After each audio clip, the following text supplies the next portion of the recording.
Now, chapter 14 is on partial derivatives.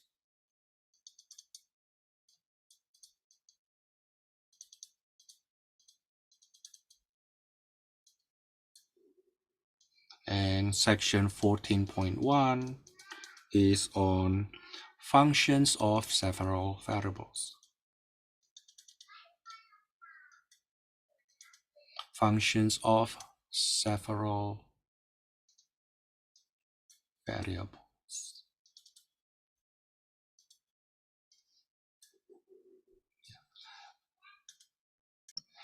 Okay, let's start with definition. What is a function of several variables? Definition. A function f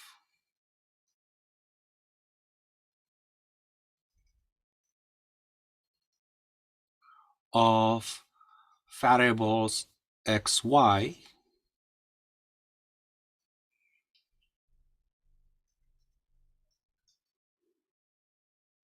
is the function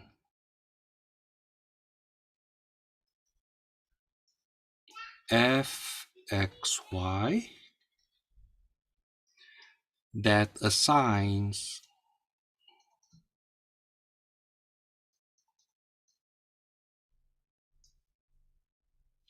each coordinate xy a unique value.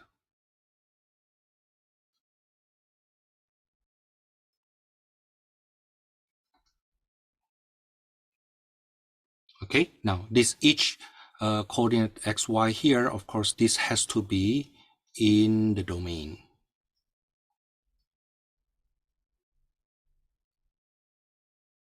Now, in the past, we use z equals to maybe, right? But now we emphasize the fact that that z is now a function of x and y. Now, for example,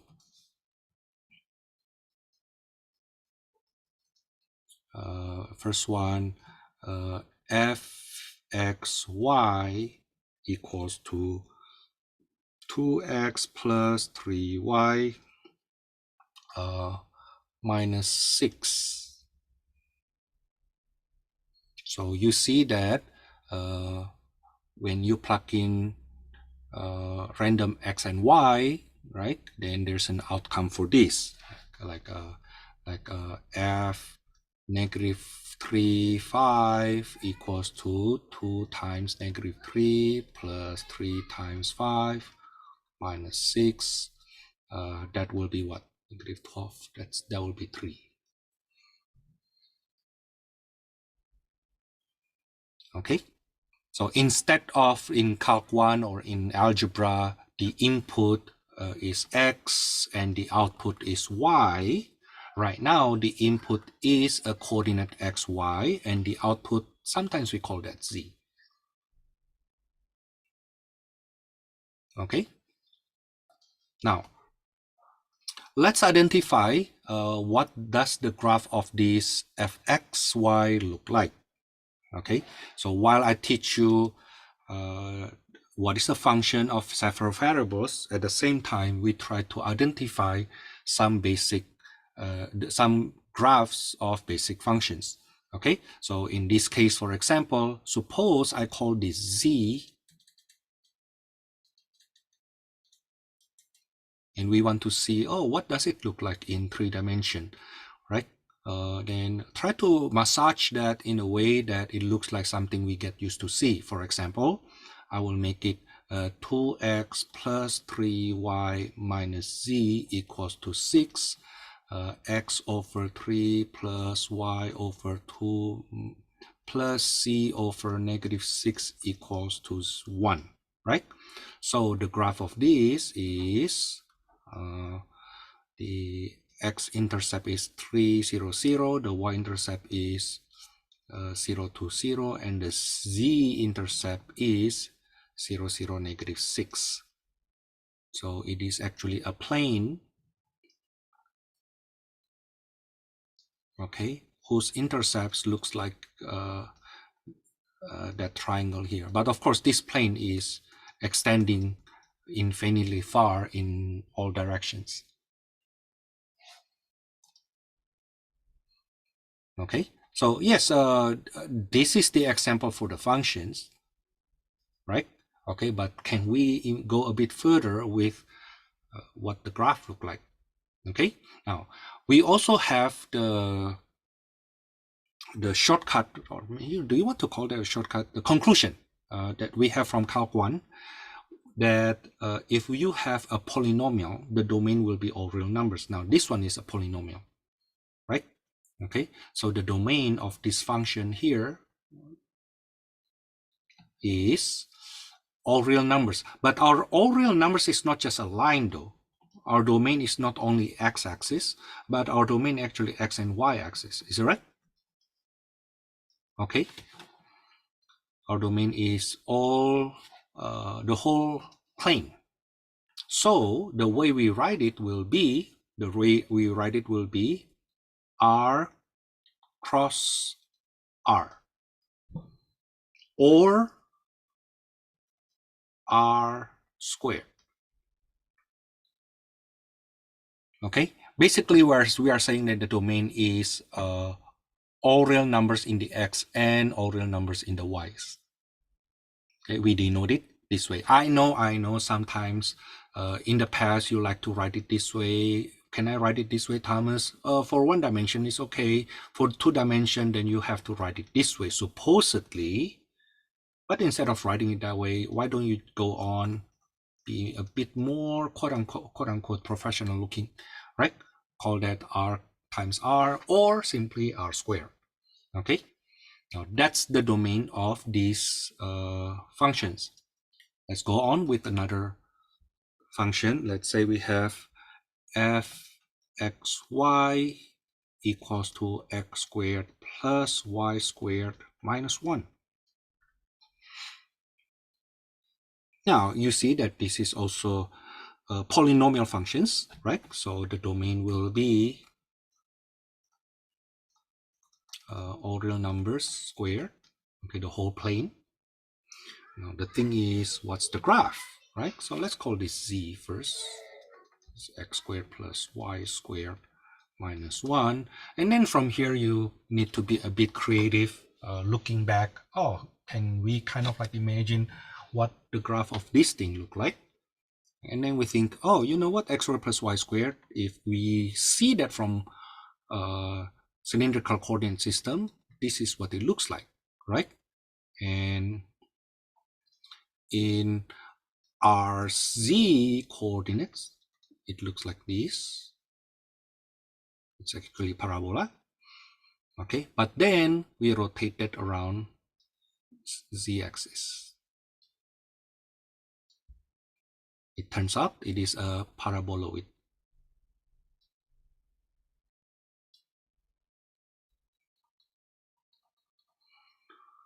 Okay. Now that's for this second function. The third function, I think the third one is more interesting. Let me do it underneath. For example, fxy equals to square root of x squared minus y squared. This is a radical. So the domain cannot be all the whole plane anymore, right?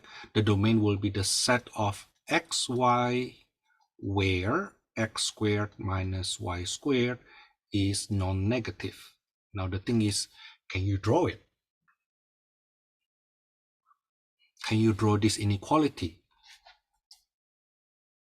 And to the way we draw it, inequality, we always start from the boundary. So step 1, the boundary or critical numbers. Boundary, you set x squared equals to y squared. That will give us y equals to plus minus x. So the boundary actually looks like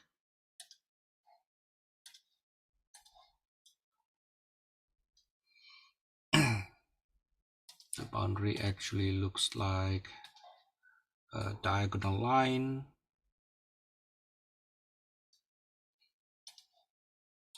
both ways. Okay, now then we do testing points. Okay, we test, for example, I test this one here, 1,0. Does 1,0 satisfy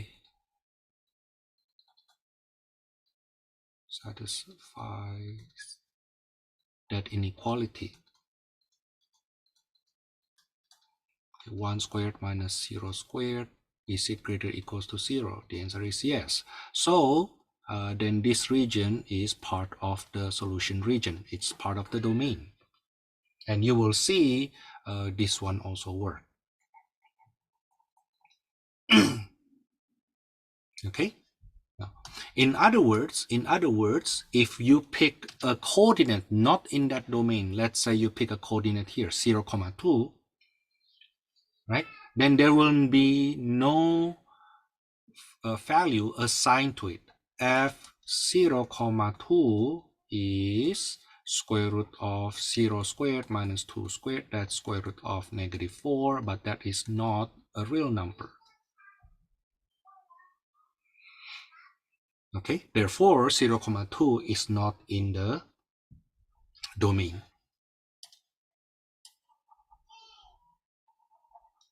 Okay, next, can we sketch the graph? Maybe, I don't know. Let's call this c equals to square root of x squared minus y squared. Of course, by the definition of square root, this has to be non-negative. The c has to be non-negative, right? So c squared equals to x squared minus y squared, where c is non-negative. And if you remember what the graph looked like, it looks like a saddle. Remember? Yeah, it looks like a saddle.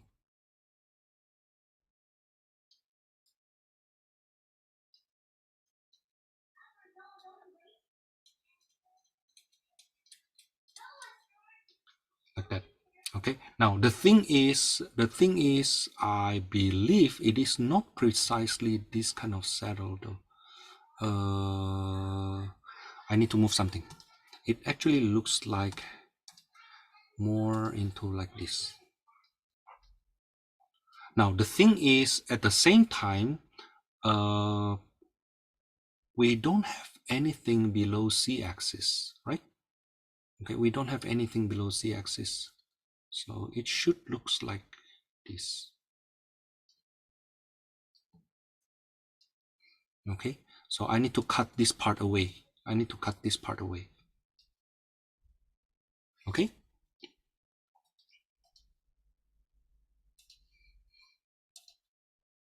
Now the full graph of c squared equals to x squared minus y squared is the shape, is this shape, is this one here, is this shape here. This is the complete. But notice that this graph includes those coordinates where the c component is negative. Right? Now we only take the positive part. Now if I want to redraw it in more precise way, it's supposed to look like as follows.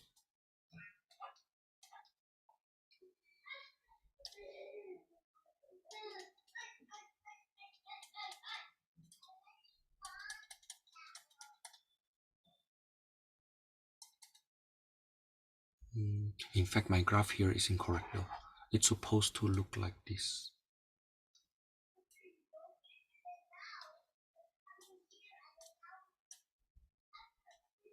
Like that. You know, you can use that GeoGebra to sketch the graph. Okay. You can use GeoGebra to sketch the graph, but this will be the cross section on the XY plane. I think the point of view is really bad here. I wish I can rotate that. How do I want to rotate that? Anyway, this is what the base look like. This is the cross section on XY plane look like. Okay. Let me erase this so that it's not misleading. let me grab my GeoGebra. Give me a second.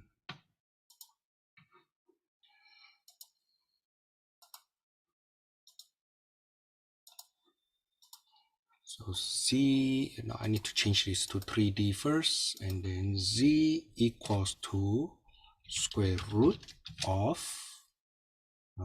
x squared minus y squared. Okay, that's what it looks like.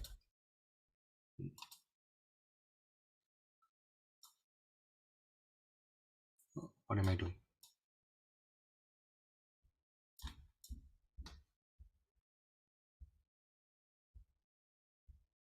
So that's what it looks like. I want to change the color. I don't like the color.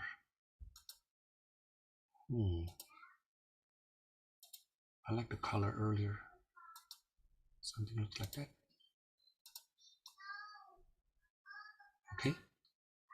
Yeah. By the way, it seems like it is being cut here, but it actually goes indefinitely far. Okay, it goes indefinitely far. Now, if we see that from above, then you will see the oh, why I cannot move that? Yeah, then you can see the domain even better, right? I think maybe this is a better point of view. No, this one.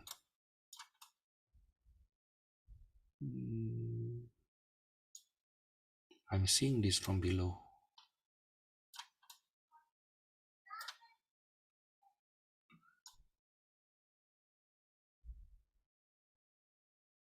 This is a better one.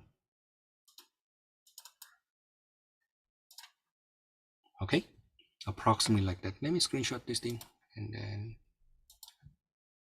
put it back to our notes.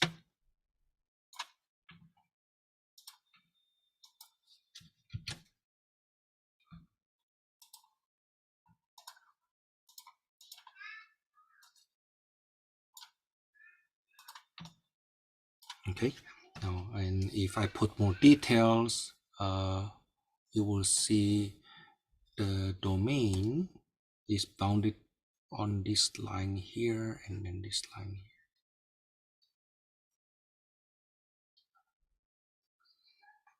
Okay, and then it looks like this.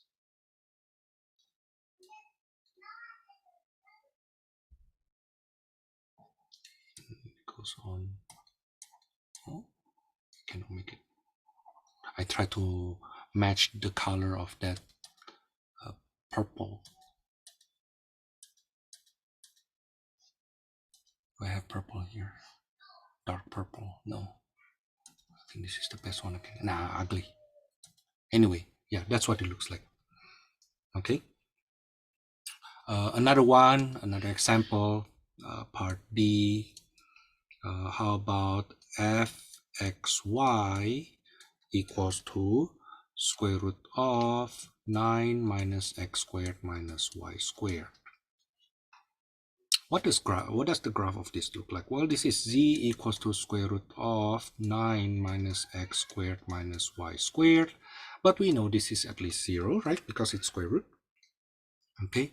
Then when we square both sides, you will get x squared plus y squared plus z squared equals to 9, where the c is at least 0. So notice that this is actually a hemisphere, right? Hemisphere. Okay, with radius 3.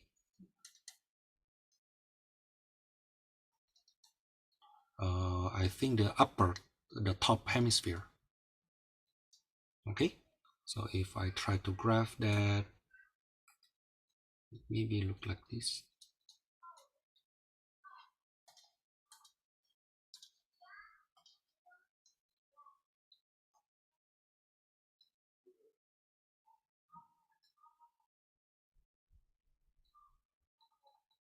With radius 3, right? I think that one is easy. Now, of course, how about the domain? The domain will be the set of all xy where 9 minus x squared minus y squared has to be at least 0.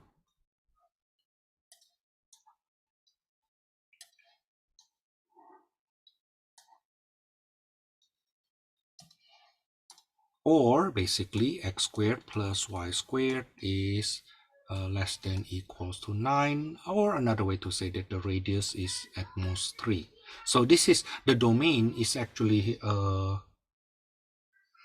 disk with radius 3. Okay, the domain is a disk with radius 3.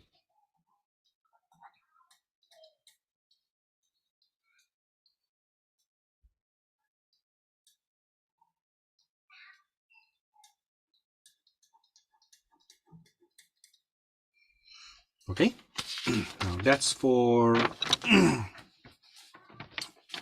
yeah, that's for this section here. But I would like to do some problems from our textbook just to emphasize some important quantity here. Important lesson. Let me pick number 18. Don't ask me to sketch this. The question is sketch the domain.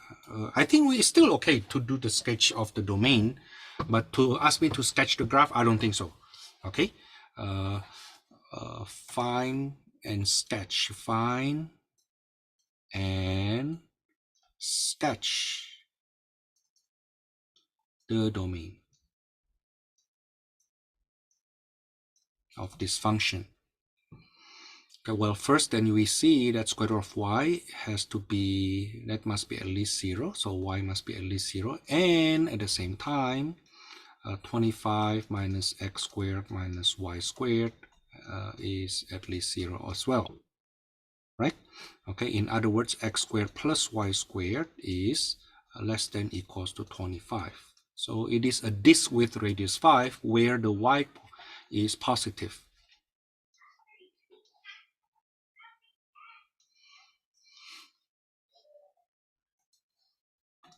So it is a semicircle. No, I should say semi-disk.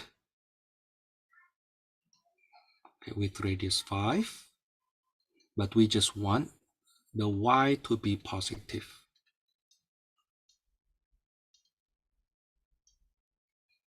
Okay. So that's for number 18.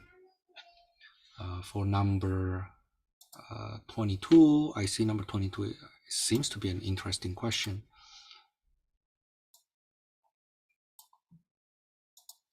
This is the first time you see a function with 3 independent variables.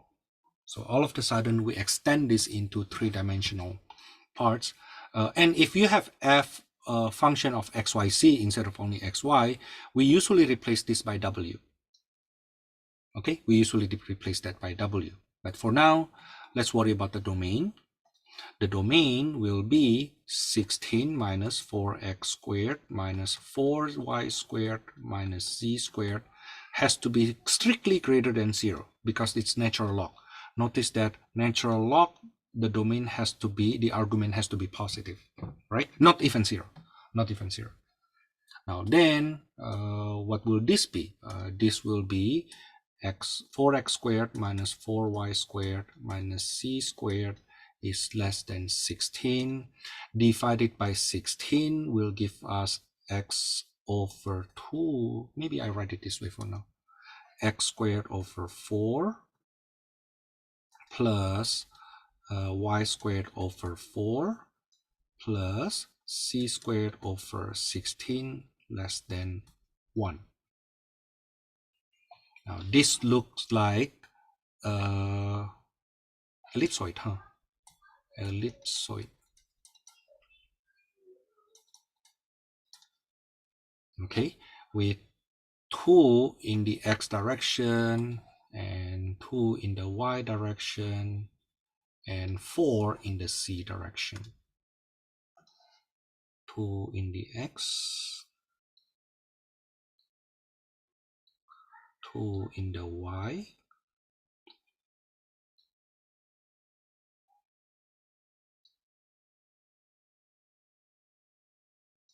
and 4 in the z direction.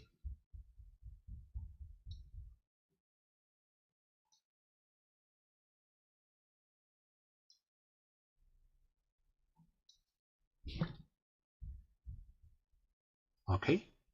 Now the thing is, this is the domain though. The domain is not on a plane. The domain is three-dimensional. This is a three-dimensional domain. Three-dimensional domain. Okay. So it also extend to the to below xy plane.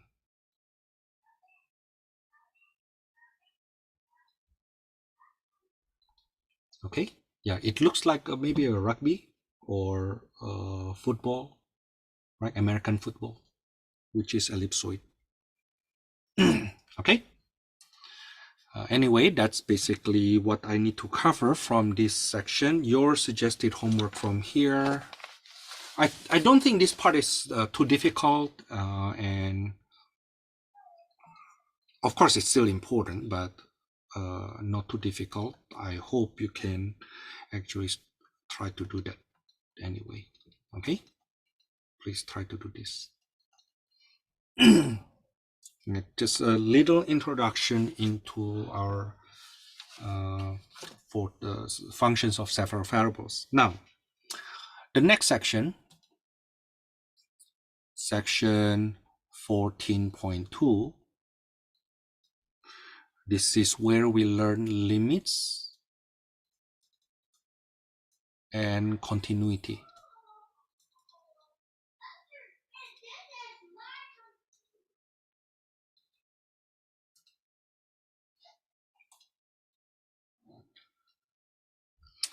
Let's recall from Calculus 1.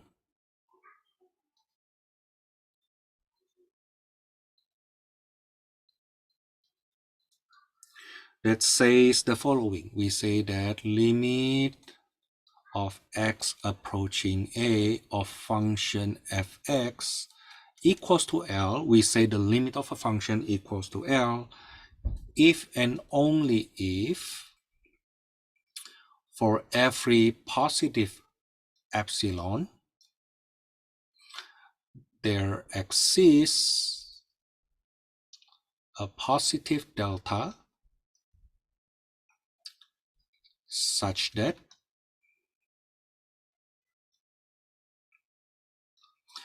as x going to a less than delta, it implies the value of fx from L is less than epsilon. Now, this may be the first time you see this notation, so meanwhile I teach you. This means for every.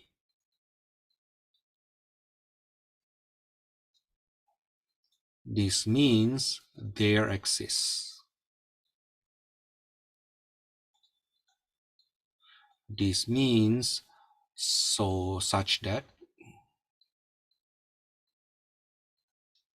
Okay. In fact, if you see this notation here, like there exists and then exclamation mark, this means there exists uniquely.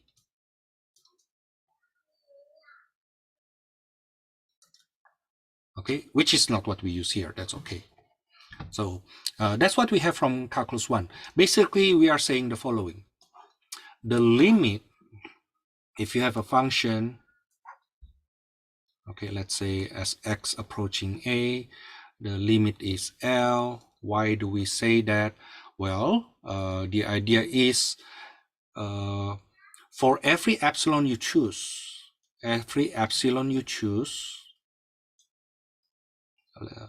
this is L plus epsilon, and this is L minus epsilon. For every epsilon you choose away from L,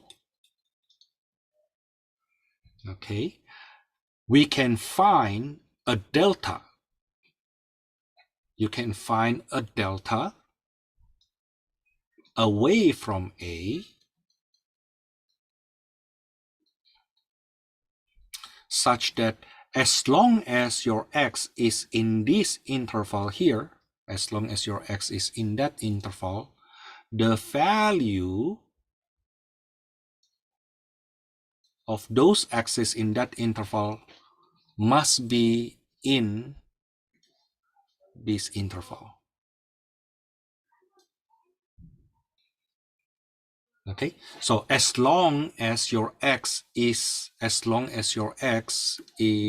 between is less than delta away from A, okay, let's call this interval I, then the value of the function of any element in that interval must be in the interval L minus E, L plus E.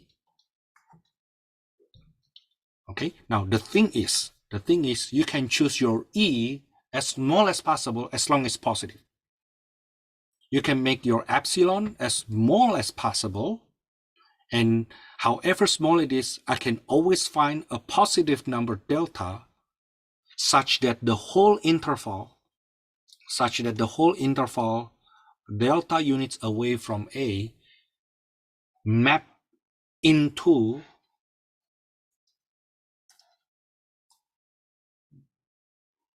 this Y. Okay, and you can try this for every continuous function, actually, every limit. Like if the when you apply the limits condition on your Calc 1, you will see that we actually have this kind of behavior. Now, of course, I have to say that when you look back to your Calc 1, very likely when you compute the limit, you don't use this method, right? Okay, you don't use this method. This is just the definition. For every epsilon you choose, you can always find a delta such that as long as my x is less than delta units away from A, then fx must be in this pink interval. Okay, now that's in Calc 1. Now, how about in multivariable calculus case, in Calc 3? And we will define it this way. Limit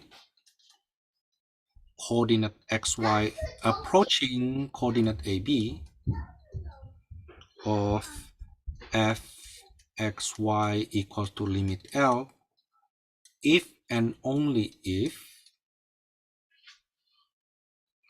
for every epsilon positive there exists positive delta such that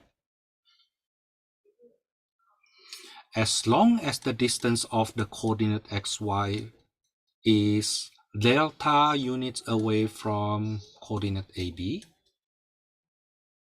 then the value of xy is less than epsilon units away from L.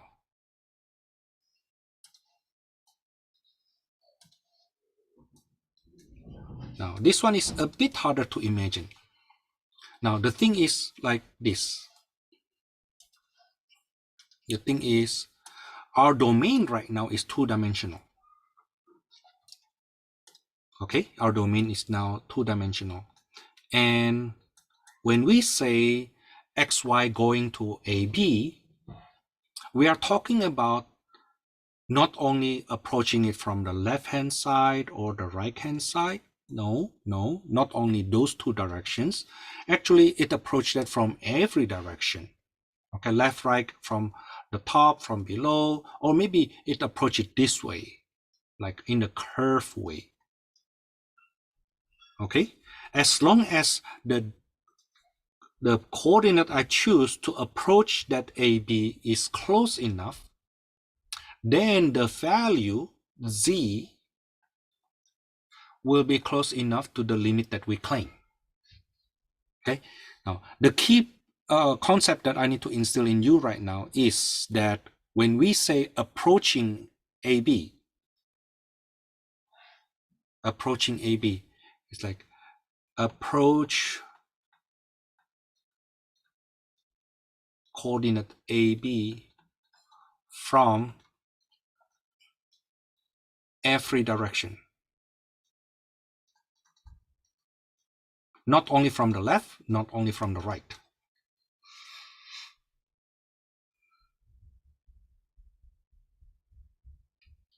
Okay, now from there we come up with something.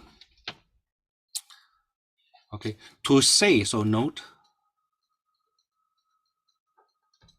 to say that the limit exists, limit of xy going to AB of function fxy equals to L, we need to show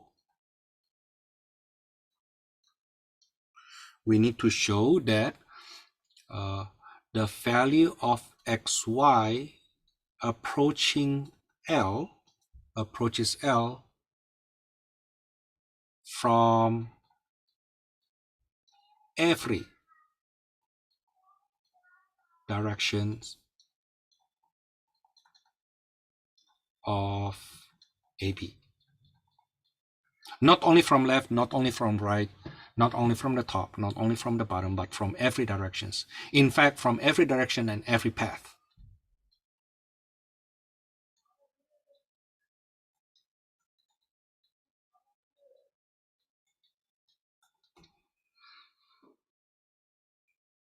Okay, now on the other hand, to say that the limit does not exist,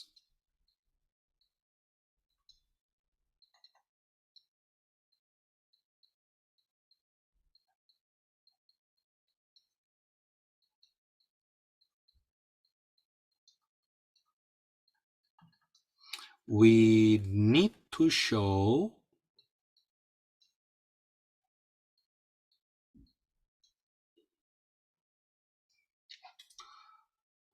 we just need to show two different paths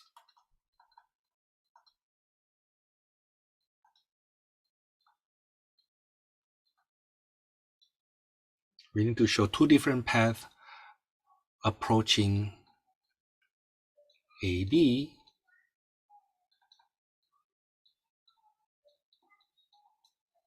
that give us different limit, that give different limits. Now, to give you an illustration, in calculus 1, to show that the limit does not exist, let's say at this point here, to show the limit does not exist, you just need to show that the limit on the left-hand side and the right-hand side are not equal, right? Okay, let's say this is L1, and this is L2 here. The limit x approaching a from the left-hand side of the function is L1, which is different from L2, which is the limit of the function approaching a from the right-hand side, right? If you can show the left-hand limit and right-hand limit are not equal, then it's enough to say the limit does not exist. Now, the thing is, with one-dimensional domain, you have only two ways to approach x equals to a, either from the right-hand side or from the left-hand side. Okay?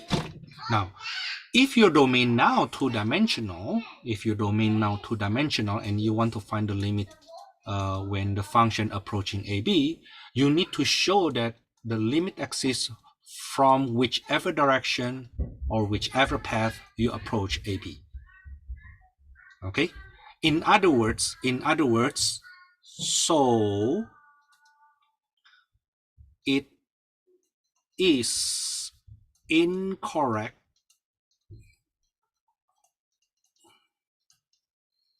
to say the limit xy going to AB of xy equals to L simply because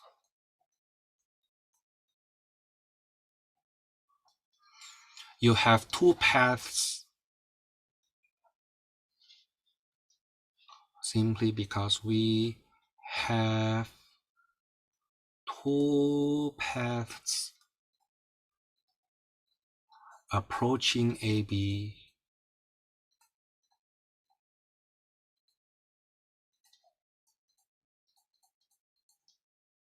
giving same limit.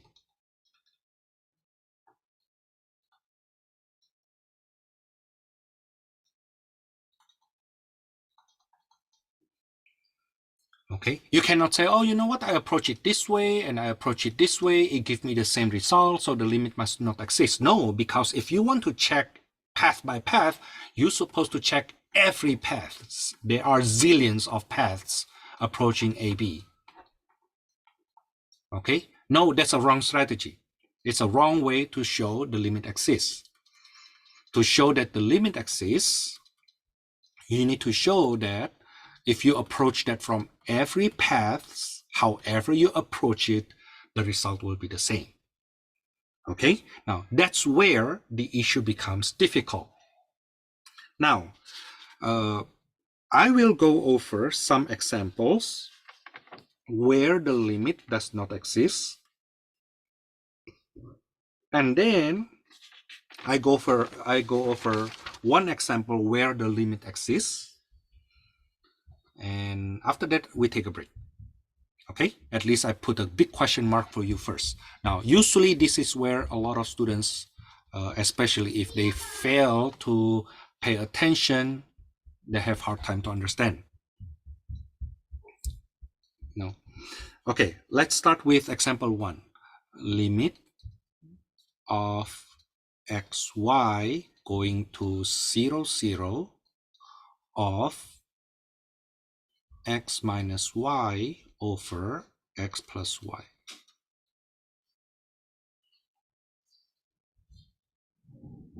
We want to show the limit does not exist. In fact, you will see one of the big questions you have later on is, Thomas, if you give us a limit question, how do we know the limit exists or not? Which I will answer later on. Okay, but for now, I will show you the technique of showing that the limit does not exist. We start with some scratch work on the right-hand side. So I draw a line here, everything to the right-hand side here is our scratch work. Okay, you will see that to find the limit requires a lot more scratch work than formal work. Okay. Our issue as follows. Our issue is as follows. So we have the domain on xy plane, and we need to approach the origin, right? Okay. We don't know if the limit exists or not, right? We don't know if the limit exists or not. So to find out if the limit exists, let's try to do some paths. Okay, so let's approach that origin along these two paths here. In other words, we set the y equals to 0 and the x approaching 0.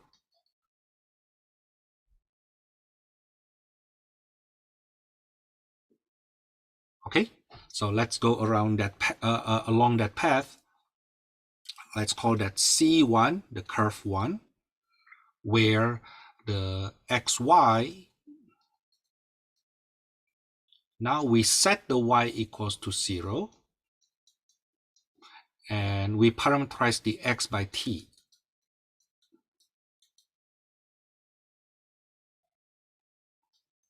Equal sign.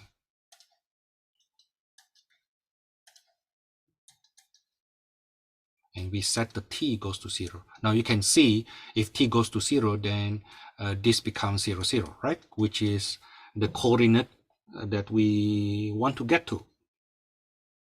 Okay. Now, so along this path, limit x 0, 0, 0 of x minus 0 over x plus 0, that will be limit x over x, limit x approaching 0 of x over x, which is 1, and this is equals to 1. In other words, if we go along that x-axis approaching 0, 0, the limit is 1. Now suppose we go to approaching 0, 0 through this path here, where the x equals to 0, but the y approaching 0. Okay, so along C2, we set the xy to be 0t, and the t approaching 0. You will see the limit of 0y going to 0, 0, of 0 minus y over 0 plus y. That's the limit. Y goes to 0 of negative 1. That's negative 1. I'm sorry, this is supposed to be positive 1 here. Okay, in other words, when I go along the y-axis approaching origin, the limit is negative 1. So you see that we come up with two different paths whose limit are different. Okay, so the conclusion we should have here is like the limit does not exist. Limit xy going to 0, 0 of that x minus y over x plus y does not exist. Okay, by the way, that's our scratch work though. How to formally show the work here? And we do the following. Remember, to show that the limit does not exist, all you need to do is actually to show two different paths where the limit of those two paths approaching 0, 0 are different. Okay, so the first path, let's say along x-axis. So we set the y equals to 0 and the x approaching 0. Okay, so limit xy going to 0, 0 of x minus y over x plus y along that C1 will be limit x going to 0 of x over x. Maybe I should say x minus 0, x plus 0. Okay, which is limit x going to 0 of 1, which is 1. But if we go along y-axis,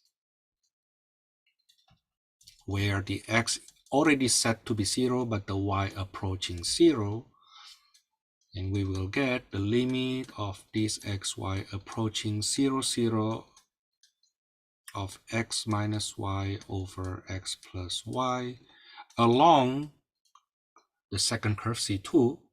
That will give us limit y going to 0 of 0 minus y over 0 plus y. That is limit y going to 0 of negative 1. That gives us negative 1.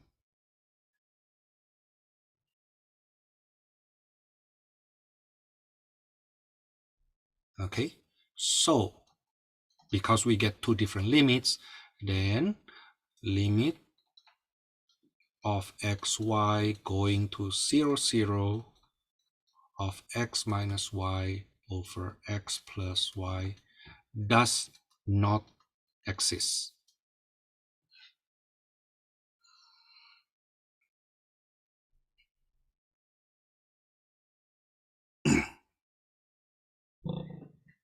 Okay, now notice that this argument cannot be used to say the limit exists if they happen to be the same.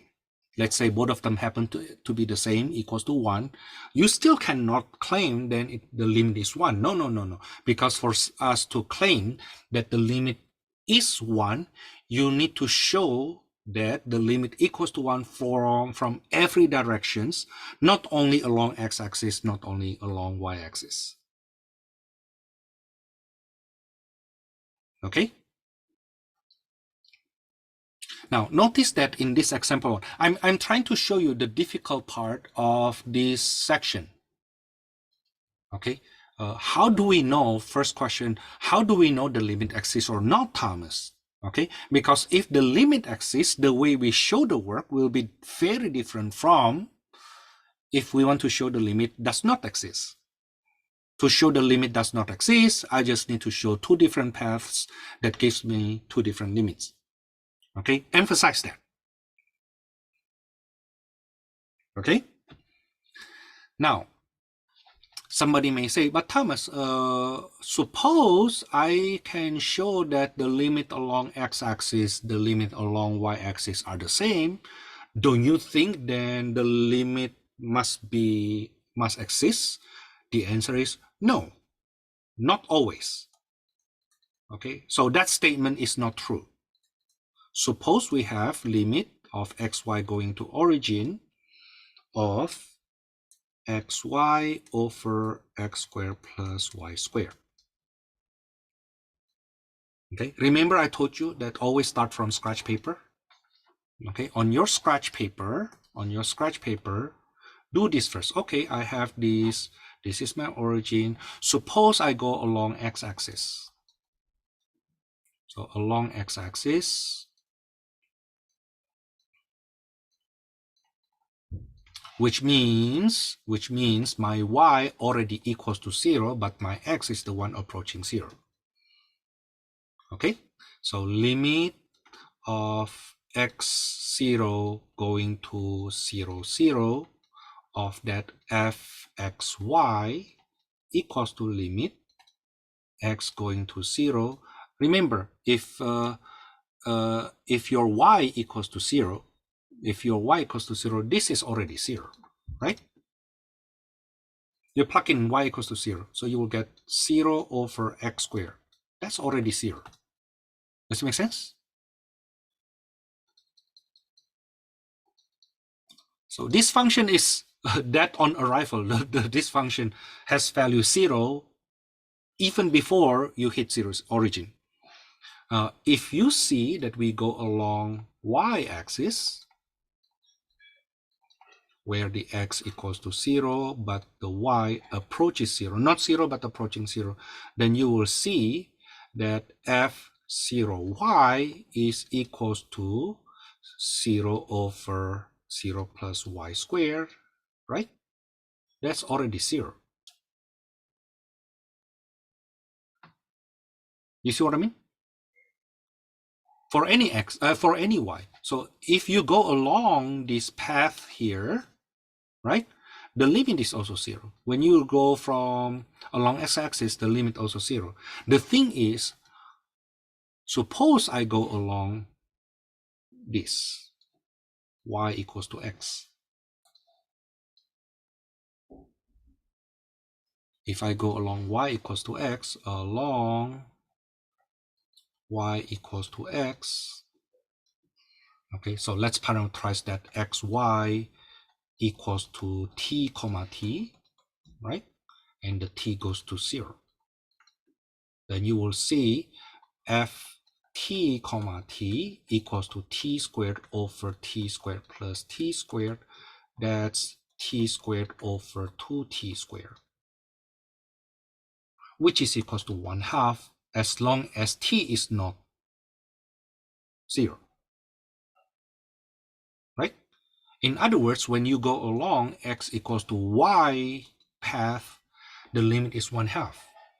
So you see this example where when you go along x-axis, the limit is 0, along y-axis, the limit is 0, but it doesn't mean the limit exists, because when I go along another path, the limit is different from 0. Okay? In other words, we cannot claim the limit exists simply because we show two different paths give us the same limit. Okay? Now, notice that the one on the right hand side is just my scratch work, right? Now, when I say scratch work means you don't need to show me the work. Just do it on your scratch. The one I will pay attention will be how you show the work. Okay, now we already see the limit does not exist. So what I need to show only two different paths that give us two different limits. Okay, so the first one, let's say I go along x-axis. Okay, where the y equals to 0. Okay, and the x will go approaches 0. Maybe to be more precise, we actually go along this path here, t comma 0 approaching 0, 0. Okay, to be more precise. Okay, so limit of xy going to 0, 0 of xy over x squared plus y squared, that is equals to along x-axis, that is limit t comma 0 going to 0, 0, or you can also say x going to 0, comma 0, 0, of t times 0 over t squared plus 0 squared. But that is limit t going to 0 of 0 over t squared. That's already 0, even before t hits 0.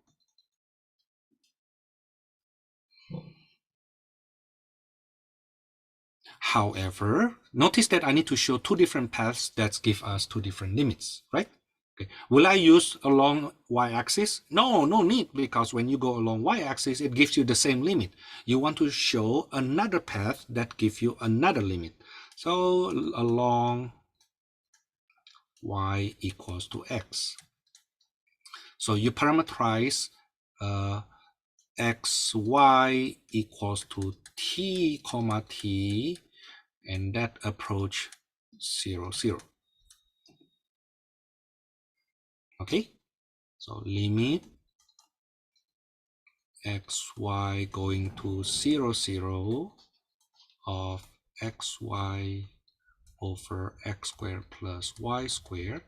Now we go along x equals to y, and you don't need to use t comma t. You can just call that x comma x or y comma y. That's also fine. Okay, so limit t comma t goes to 0 comma 0 of t times t over t squared plus t squared. That's limit t approaches 0 of t squared over 2t squared. That's limit t goes to 0 of 1/2. Notice that the way you write your limit. Now, I don't know how your Calc 2 instructor emphasized that, your Calc 1 instructor emphasized that.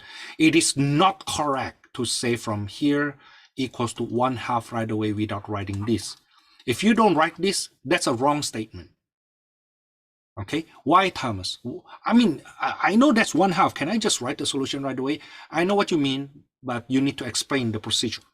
Okay, because if this is what you write, where your limit suddenly disappear, the limit notation suddenly disappear. If your limit notation suddenly disappear, it means you are replacing t by 0. However, if you are replacing t by 0, it means 0 over 0, and 0 over 0 is not 0. And 0 over 0 definitely is not 1/2. In fact, 0 over 0 is undefined. That's not what you are trying to say. What you are trying to say is, as long as the t is not 0, remember, this is limit t growing to 0, right? T gets very, very close to 0, but not 0. When t is very close to 0, but not 0, the value of t squared over 2t squared is 1/2. Now then, after that, you bring your t to 0, you get 1/2. You see the procedure? Okay, what you want to say that the function is 1/2 when you go along x equals to y. That's what you are saying. And then the second step, okay, when x, which is y, approaches 0, the function is still 1/2.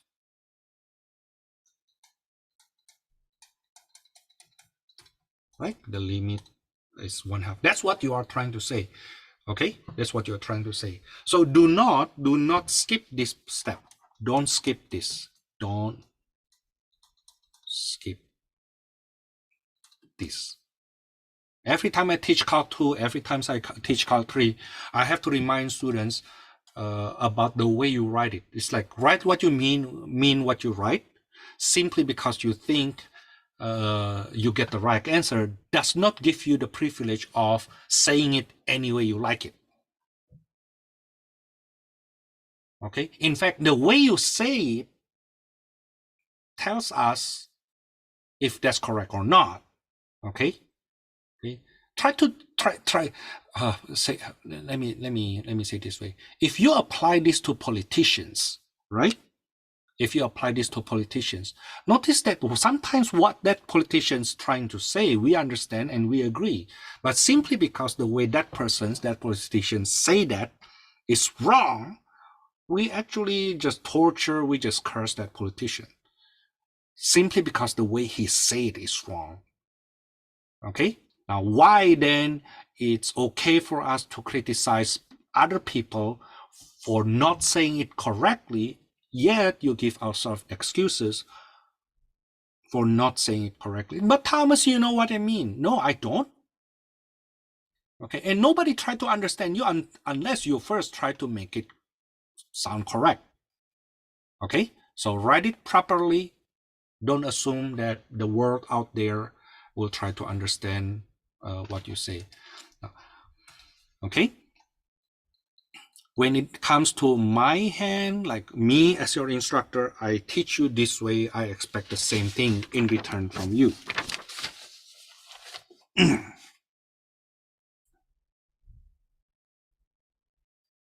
Let's see the next one. Another example. Now this is the strangest one. One of the strangest one. Limit xy going to 0, 0 of 3xy over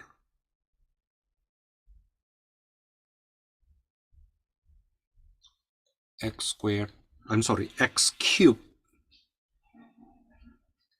plus y to the 4th.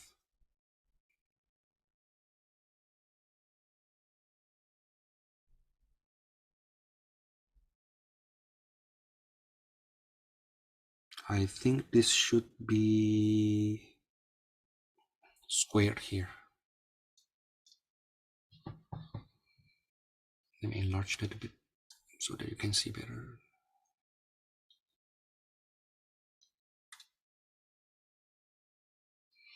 Okay, let's do the scratch work.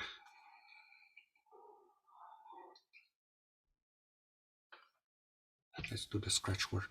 Suppose I approach that along x-axis.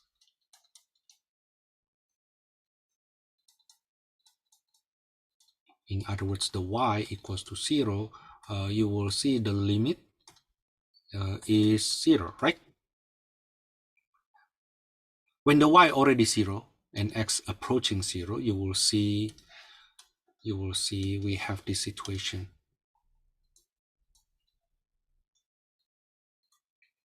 3x squared times 0 over x cubed plus 0 to the 4th, right? That's limit x approaching 0 of 0 over x cubed.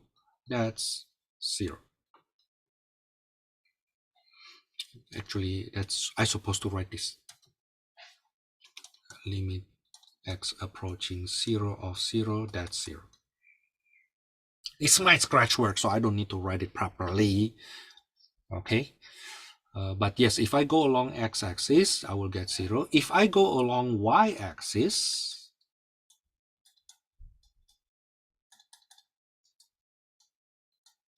I will get limit y goes to 0 of 3 times 0 squared times y over 0 cubed plus y to the fourth. That's limit y approaching 0 of 0 over y to the fourth. That's limit y going to 0 of 0, that is 0.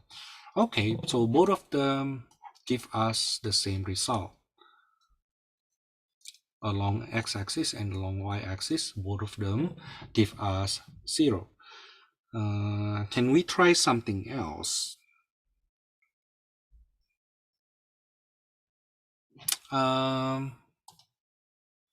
Suppose we go along x equals to y.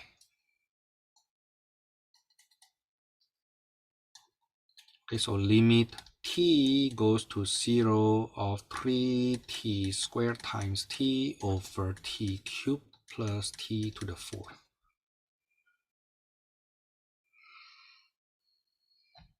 This is limit t goes to 0 of 3t cubed over t cubed t plus 1. Oh, I can cancel t cubed, huh? So 3 over t plus 1, when t equals to 0, I get 3 plus 3 over 1, that's 3. Oh, then we get the limit is different. Okay, in fact, our textbook, at least the textbook I used at that time, says the following. You may choose, you can choose if the limit does not exist. If the limit does not exist, then you may be able to choose other paths that give you whatever limits you like. Okay, so for example, if I say, you know what, let me go along this path here. So instead of going along this path, like x equals to y path, I go along other path, y equals to mx. Okay, the slope is m. And you will see the limit t goes to 0 of 3t squared times mt over t cubed plus m to the fourth t to the fourth. Gada bum, gada boom, you will see this is 3 over 1 plus m to the 4t. Is it right?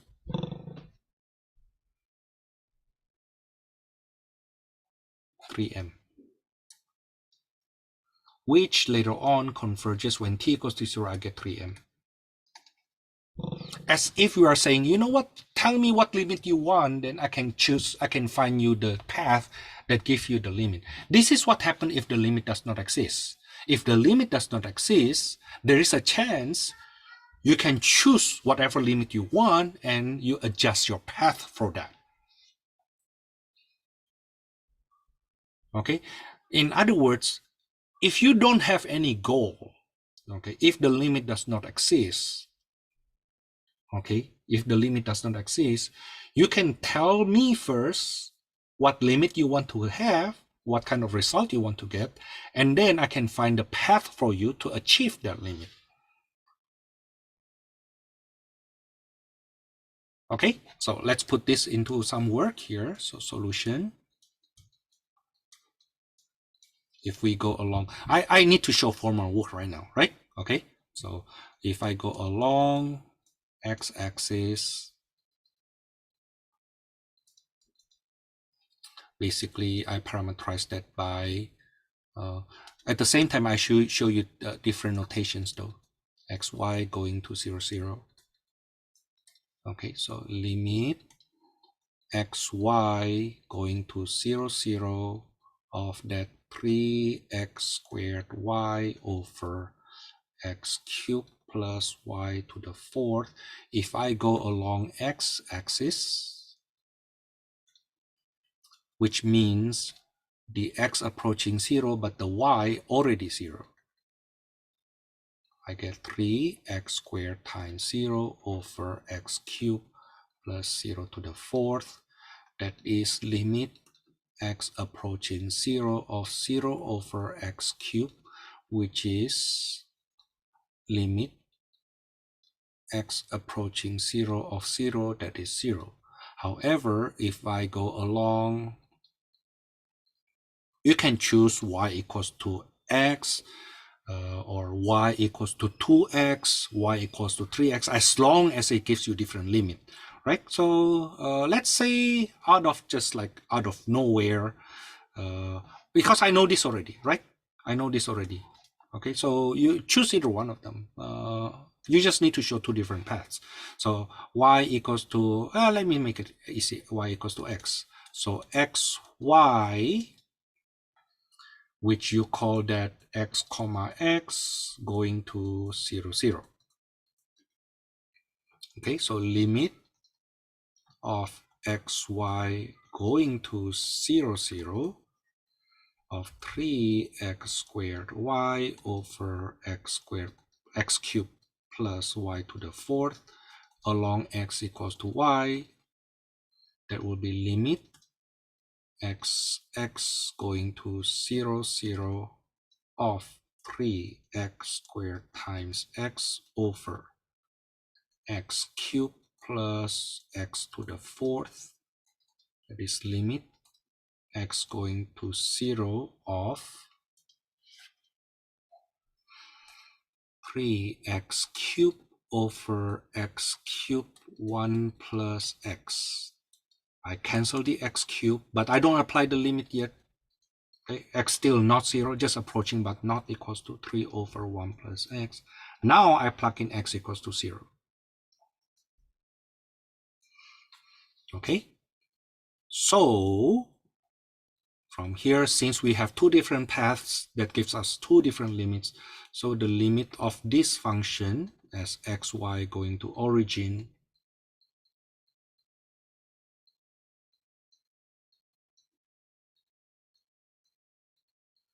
does not exist.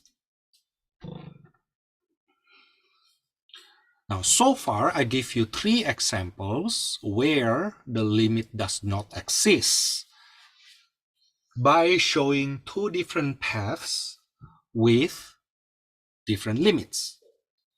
But we still have a big question though. But how to show? But how to show if the limit exists?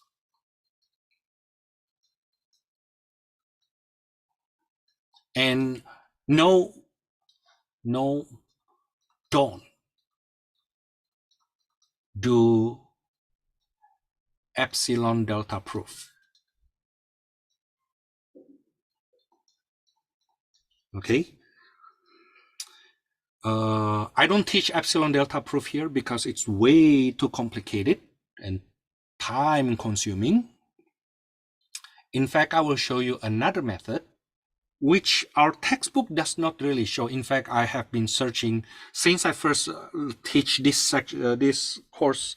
I've been searching for if any textbook actually explain how do we show if the limit exists without settling into epsilon delta proof.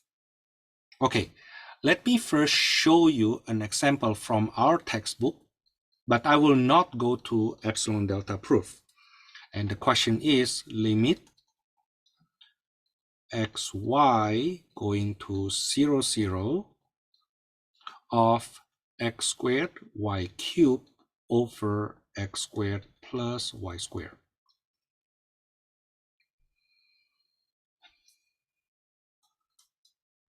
Okay, now how do we show if the limit exists? Now, one technique that I will show here is by squeeze.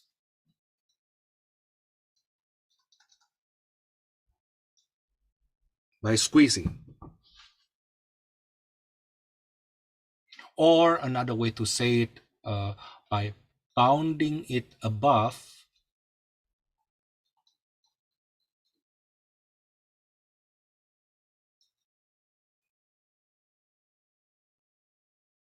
by another function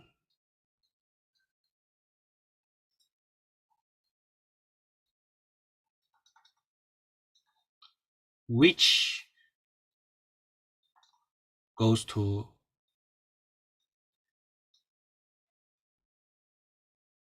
a certain limit, which limit exists.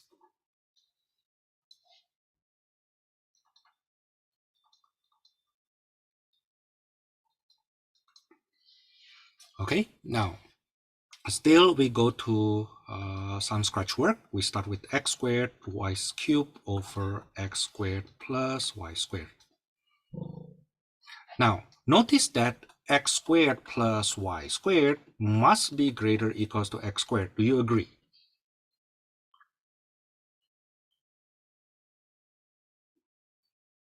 Right? Because y squared is always positive, right? Okay. Now, in other words, x squared over x squared plus y squared must be less than or equals to 1.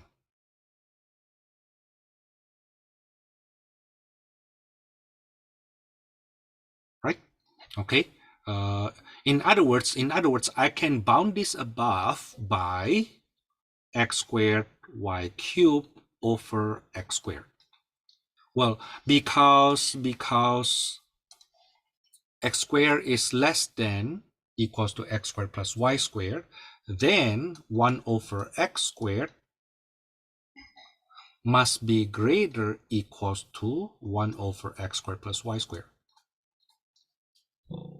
Basically, if you divide by something smaller but positive, the quotient must be bigger, right? Okay, to keep that positive, let's make it like this. But then this is actually equals to absolute of y cubed, which will go to 0 as y goes to 0.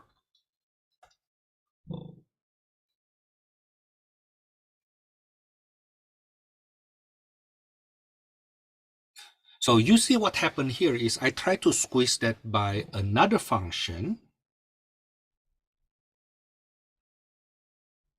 and that function converges to 0.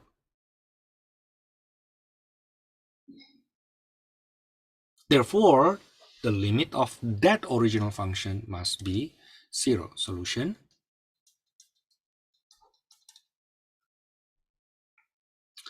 Limit xy going to 0, 0 of x squared y cubed over x squared plus y squared. Put that inside an absolute. Must be less than equal to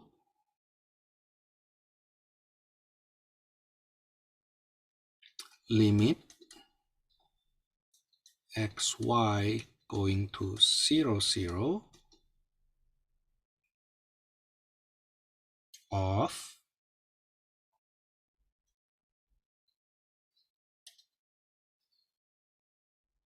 actually I don't like the limit to be there, the absolute sign to be there. Let me put the absolute sign here.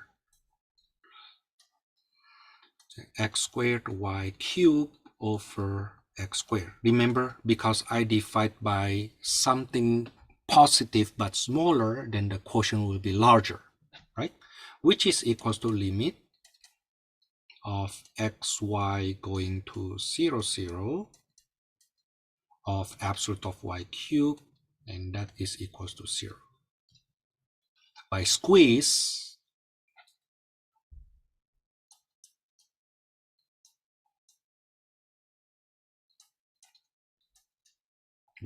theorem, then the limit of xy going to 0, 0 of x squared y cubed over x squared plus y squared is 0.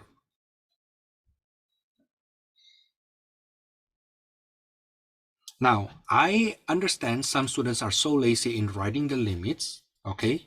Now, even if you don't write the limit, you need to be very careful when you write it, okay? And make sure the statement you make is correct. So another way to write this is you start with the function only, and you show that this is less than equals to x squared y cubed over x squared plus y squared. I'm sorry, x squared only on the denominator, but that is equals to absolute of y cubed, which converges to 0 as y approaches 0. Okay, once you can show that, then you can say by squeeze theorem,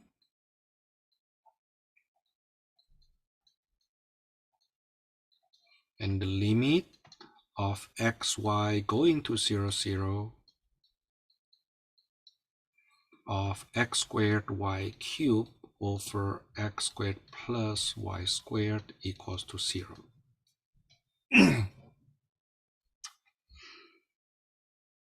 Okay, now some notes need to say, as you have learned in Calculus 2, the limit of a sequence equals to 0 if limit a sub n goes to 0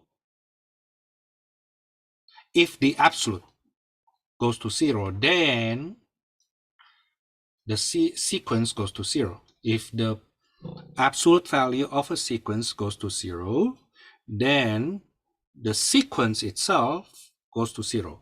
However, the absolute of a sequence, if it converges to something not 0, let's say goes to 1, it does not imply the sequence converges to 1.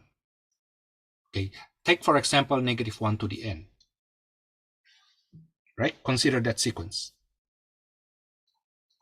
Right? Notice that this sequence, the absolute value of this sequence is 1, which therefore converges to 1, is already 1 all the time. Right? However, the sequence itself does not converge to 1. It's actually divergent to 1 and -1. In other words, this technique of squeezing and say the limit is 0 is only if the absolute value of that function converges to 0, not to other numbers.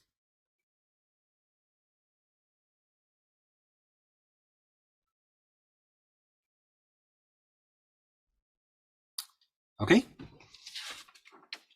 Now, I'm about to give you a break, but let's take a look again what happened. If the limit does not exist, we need to find two different paths that give us two different limits. If the limit exists, we squeeze it. Right? How to show if the limit exists? Oh, well, what you can do is you try to squeeze it and it squeezed down to 0. If the limit is 0. If the limit is something else, then we will see that later. But it's still back for a big questions. Then how do we know?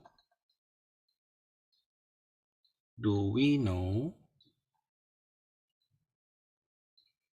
if the limit exists?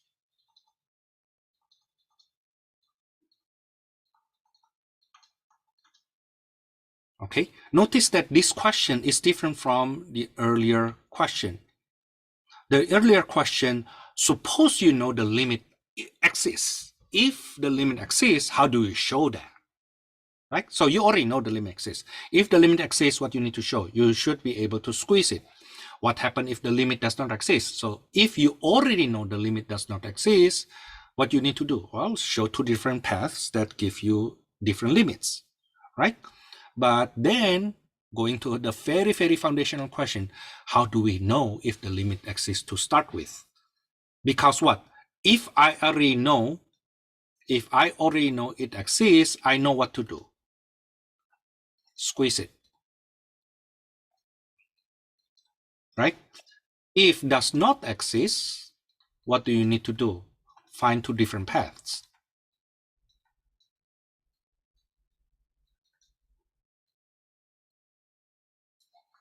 With different limits.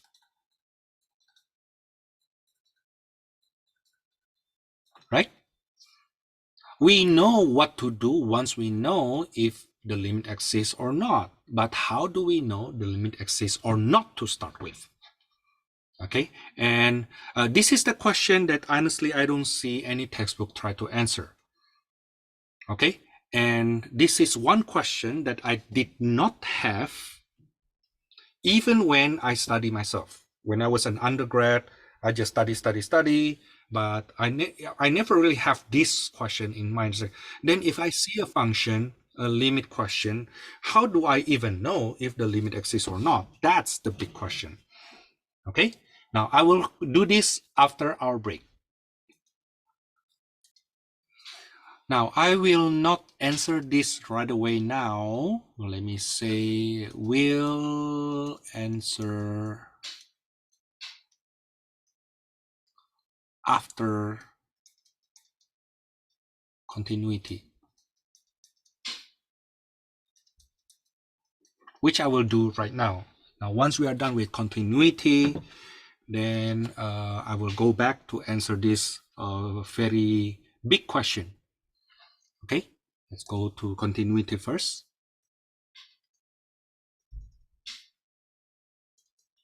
The way we define continuity here in multivariable function mimics very closely the way we define continuity in Calc 1. So Calc 1, we say that fx is continuous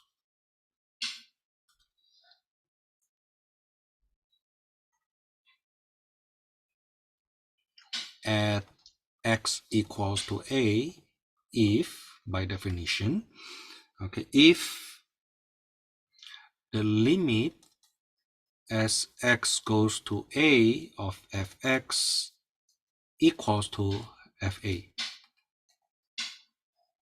Basically, suppose we have a function, right, and the limit exists at a here, then we say it is continuous at a if it satisfies actually three things.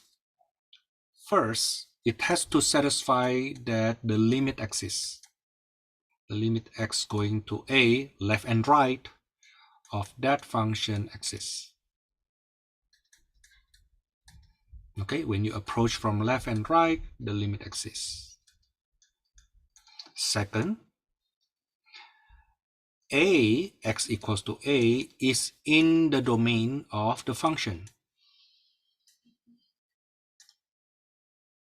And third, they're equal.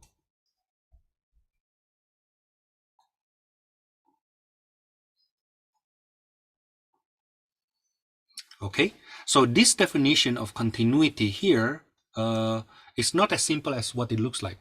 First, the limit has to exist. The second, the a is in the domain, so fa is well defined. And then the third, the limit exists and equals to fa. Now, if we go back to Calc 3 situation, how do we say that fxy is continuous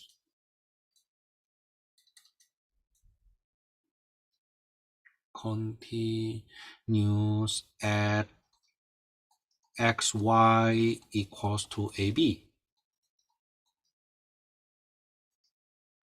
If the limit as xy going to ab of fxy equals to fab. Okay, so again, the idea is the same. So first, the limit exists.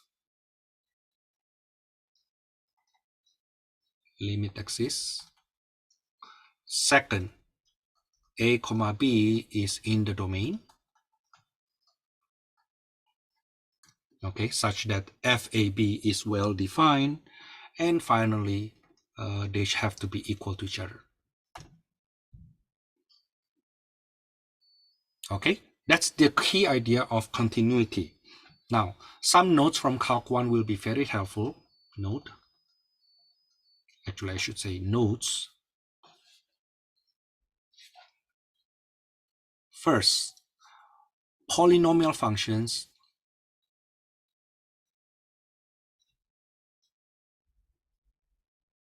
is continuous everywhere.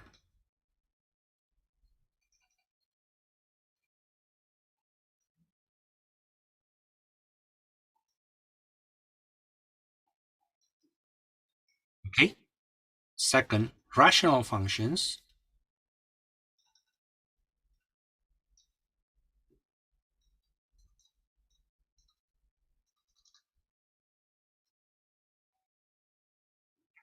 are continuous on its domain.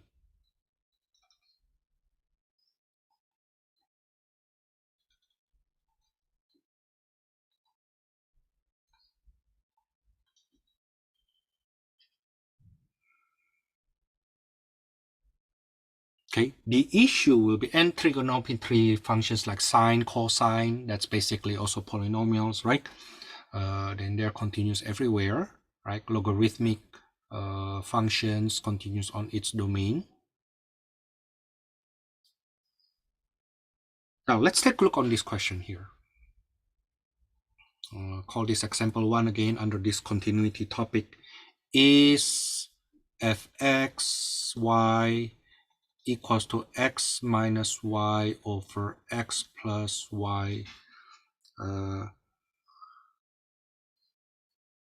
for xy not equals to 0, 0, but equals to 0 for xy equals to 0, 0. Is this continuous?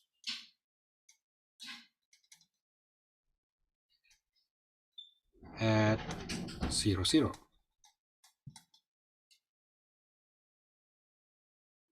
And the answer will be no. Why? Because the limit does not exist. Limit of xy going to 0, 0 of x minus y over x plus y. See, x comma y is not 0, 0, but very, very close to 0. The limit does not exist. Okay, I think we did this above. Let's see. This is example 1, right? This is example 1. Remember, it has to satisfy 3 things. First, the limit has to exist. If the limit does not exist at that coordinate, around that coordinate, then the answer is no.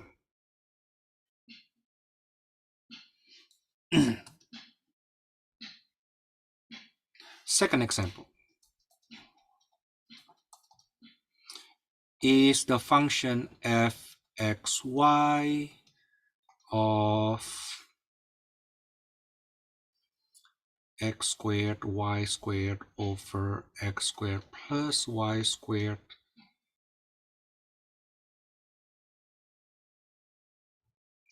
for xy not equal to 0, 0, but equals to 1 for xy equals to 0, 0. Is this function continuous at 0, 0? Let's check. So first we need to see if the limit exists. How about the limit as xy going to 0, 0 of that x squared y squared over x squared plus y squared. Notice that this is less than equal to, you know what, let's, I want to say limit exists.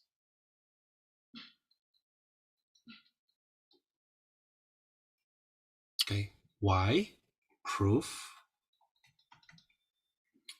Absolute of x squared y squared over x squared plus y squared is less than equals to x squared y squared over x squared. See, I divide by something positive but smaller, right? So the quotient must be bigger. But then this is equals to absolute of y squared, which converges to 0. So the limit of this function, notice that I try to squeeze it, and when I squeeze it, it goes to 0, right? So the limit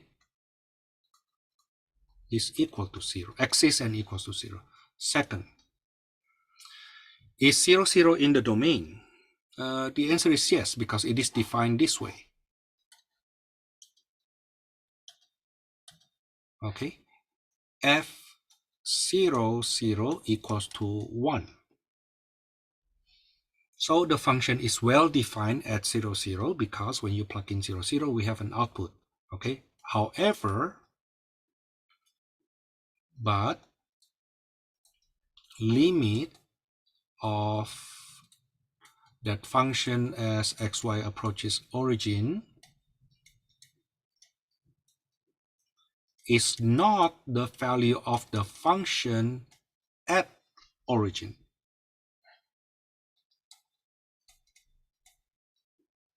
So while the limit exists, it is not continuous.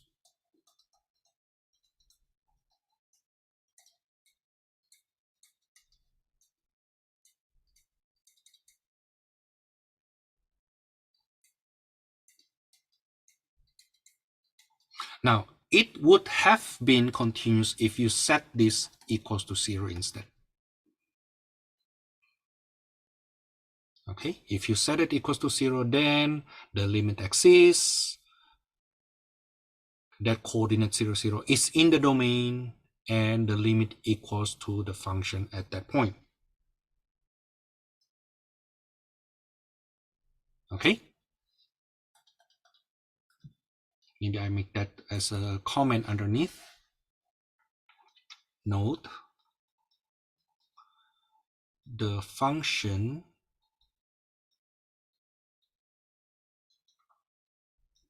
would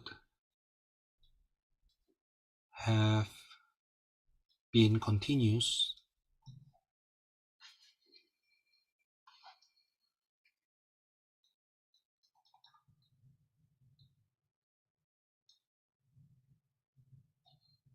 if f0, 0 is equal to 0.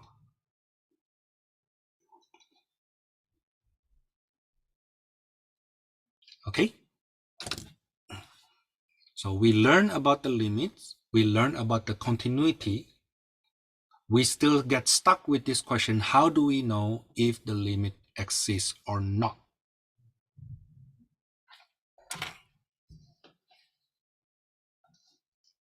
Going back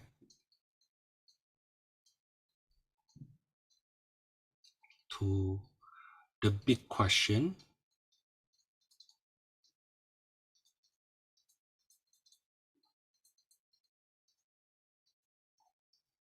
how do we know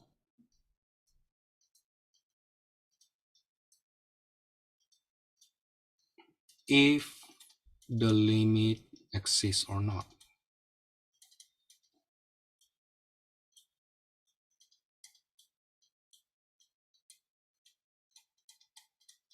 Okay, I'll give you some Mickey Mouse cases first. Okay, the first case is the coordinate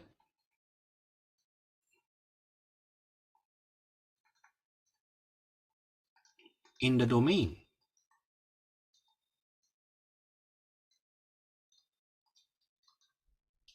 Right, that's why the issue of domain becomes important. Take a look here, right? Because in Calc 1 we learn a function, most functions, is continuous in its domain. Okay, so if the function, if a coordinate is in the domain, then it must be continuous, right? Okay, a little example. Suppose I have limit of xy goes to 1, 2 of x minus y over x plus y. Now we know earlier when we check this function as xy going to 0, 0, the limit does not exist, right? Why? Because the limit does not exist. The limit does not exist on x plus y equals to 0. This function is continuous everywhere except along this line. Okay, If you go along this line, the limit does not exist. Okay, but if the coordinate 1, 2, so you see 1, 2 is not on this line, right?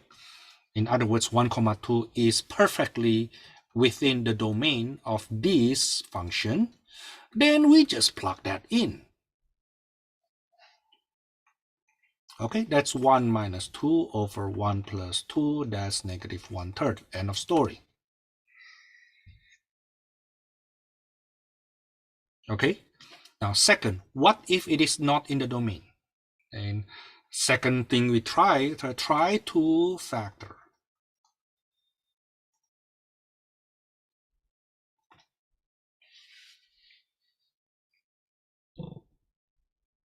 Okay, for example, limit xy go to 0, 0 of x squared minus y squared over x plus y. We know this is actually limit xy going to 0, 0 of x plus y, x minus y over x plus y. This is limit of xy going to 0, 0 of x minus y, right? Xy going to 0, 0, but not 0, 0 yet. So we can simplify that way, and this is equals to 0 minus 0, which is 0.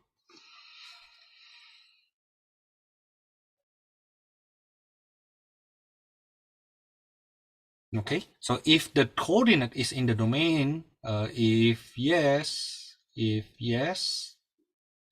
then just plug in.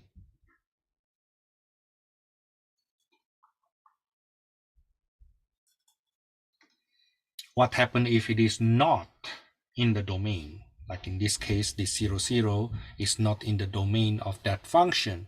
Then try to factor. Okay, now what happens if we try to factor and still doesn't work? And this is the big one. This is the big one. This is the big one.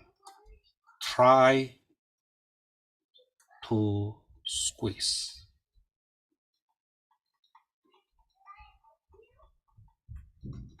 Okay, now this is the part I don't really see. If as I remember, I never see. But even if I do see it, the textbook actually didn't really explain it in such a detail. Okay, now if we go back to all our examples where the limit does not exist, you will see the way we find, we say that the limit does not exist is to show two different paths that gives two different limits. Okay, the big question is, first, how do we find those paths, Thomas? How do we find those paths, Thomas? And the way we do it, if I scroll back here to our big questions, is like you try to squeeze it. Okay, we try to squeeze it, and you will see, okay, if squeezable,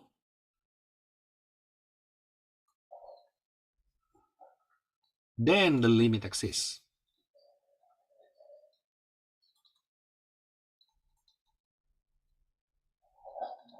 Okay, but what happens if you cannot squeeze it? If can't squeeze, then find the path.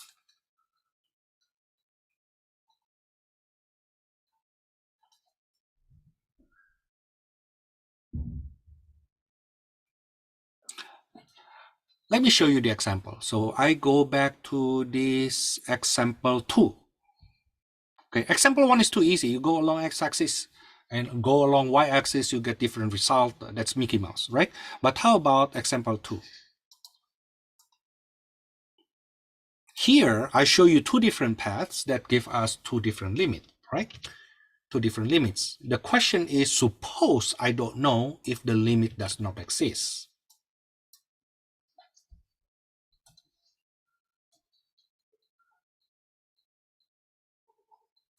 So what I show you here, basically the scratch word. The scratch word.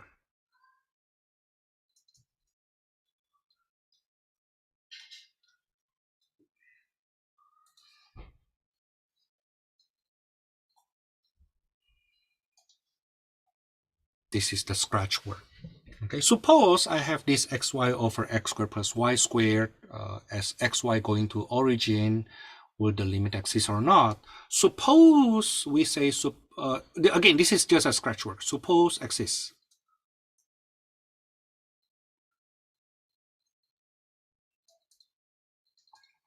Then what happens is xy over x squared plus y squared is squeezable, right? Must be less than equals to, for example, xy over x squared, right? Why? Because x squared is less than equals to x squared plus y squared. See, right? So the reciprocal must have opposite inequality. However, this guy simplifies to y over x. Now the question is, does it go to 0? The answer is no. This actually goes to 1 along y equals to x. If you set x equals to y, then it converges to 1 instead of to 0. Okay, notice that this is the path that we got earlier that give us something other than 0. Okay, we suspect this to when you plug it 0, we suspect the limit is 0, right? But it turns out that if you go through this path, it's not.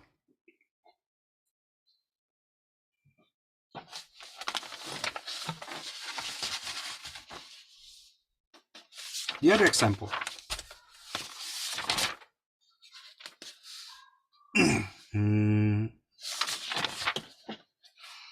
Which one is that? This one, example 3. Limit as xy going to 0, 0 of that 3x squared y over x cubed plus y to the 4th. Now, we saw that in example 3, the limit does not exist. Okay, but we step back a little bit. How do we know the limit does not exist?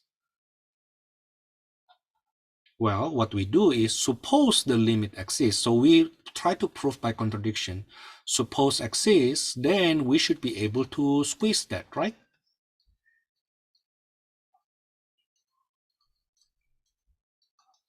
Now this is supposed to be less than equals to 3x squared y over x cubed, which is equals to 3y over x.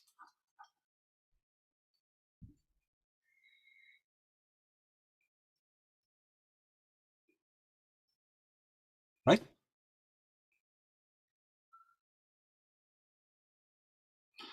But this will go to 1 or 2 or 3, whatever number you claim, right? Let's say this will go to m along y equals to mx over 3, right? You see this 3y over x, you set that equals to m. Just like this one, y over x, you set that equals to 1.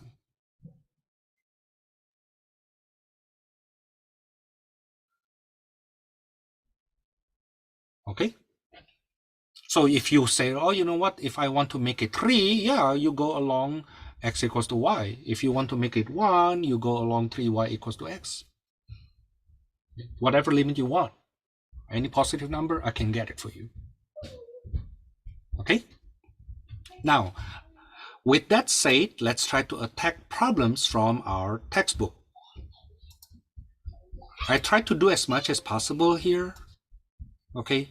But then at the same time, you will see if I do enough here, then I will do much less in my supplemental videos. Okay, now we see this is from our textbook section 14.2. Let's take a look here. Number 5. Notice that this is a polynomial, right? Which means the limit, it's continuous everywhere. So the limit exists, right? What you need to do, well, just plug in numbers. Okay, just plug in numbers. Let me show you. Let me do number 6. Number 6 we have limit as xy goes to 1, -1 of cosine xy, which is defined x plus y, which defines everywhere, over e to the xy, which defines everywhere also. Okay, so how do I compute this limit? Just plug it in. Why? Because 1, -1 is in the domain of the function. Okay, so just plug in cosine 1 minus 1 over e to the 1 times -1. That's cosine 0 over e to the -1. That's e to the 1.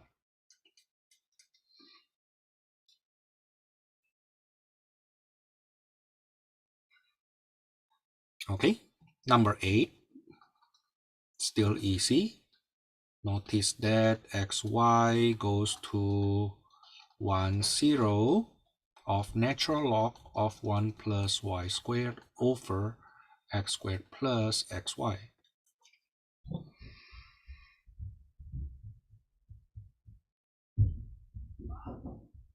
If you can plug that at 1, 0 and it is well defined, it's like, see, this logarithmic function is defined and therefore continuous on the region where this is strictly positive.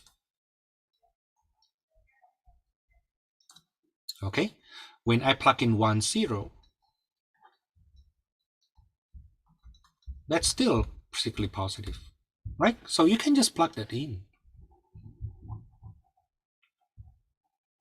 Remember, our issue is what happened if that coordinate is not in the domain, right? So I just plug this in. This is natural log of 1 plus 0 over 1 squared plus 1 times 0. That's natural log of 1, which is 0.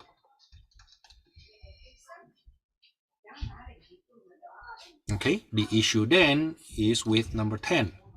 Limit xy going to 0, 0 of 5y to the 4th cosine squared x over x to the 4th plus y to the 4th. We don't know, right? Okay, and I want you to learn to show the work. Okay, you try it, but I give you the hint here, the scratch work. How do we even know if the limit exists? Okay, so 5y to the 4th cosine squared x over x to the 4th plus y to the 4th. Notice that as x going to 0, this becomes, as x equals to 0, and we get 5y to the 4th, cosine 0 is 1, over 0 to the 4th plus y to the 4th. This is equals to 5. So it converges to 5, right, along x-axis. However, but if you go along y equals to 0, I'm sorry, not along x-axis, that's along y-axis. If I go along x-axis, the y equals to 0.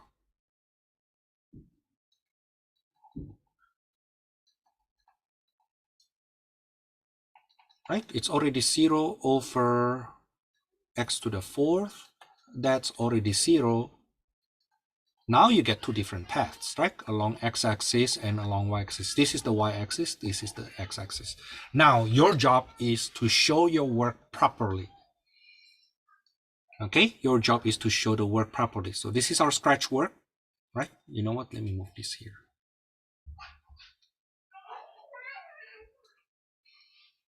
Okay, that's our scratch work. Now the formal work. Solution. You say that along x-axis,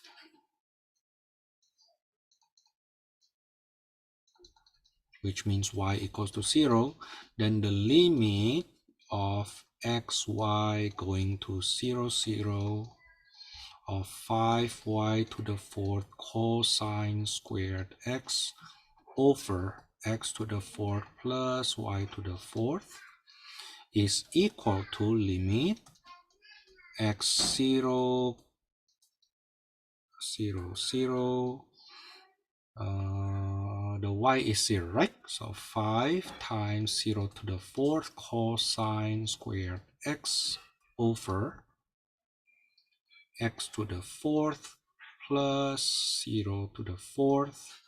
This is limit x going to 0 of 0 over x to the fourth. That's 0 even before x reach 0. However, if I go along other axis, along y-axis, that is x equals to 0, then you will see limit xy going to origin of 5y to the fourth cosine squared x over x to the fourth plus y to the fourth. That is limit of 0y going to 0, 0. Now you plug in x equals to 0. Cosine squared 0 over 0 to the fourth plus y to the fourth. But cosine 0 is 1, right? Limit y goes to 0 of 5y to the fourth over y to the fourth. That's equals to 5 as long as the y is not 0. When you plug that y 0, the limit is still 5. So the limit of this function as xy going to origin does not exist.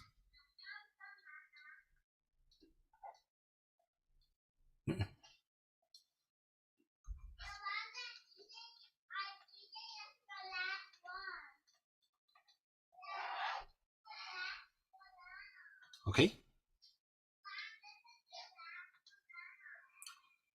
Number 14.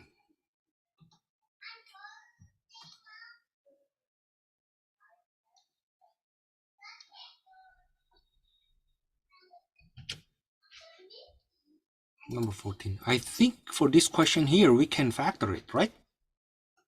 So just keep on going. So this is limit 0, 0 is not in the domain, but then I think I can factor and cancel the denominator.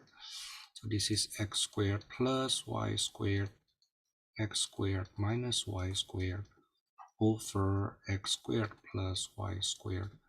This is equals to limit xy going to 0, 0 of x squared plus y squared, which is a polynomial. Therefore, I can freely set it in, replace the x and y by zeros, and I get the result.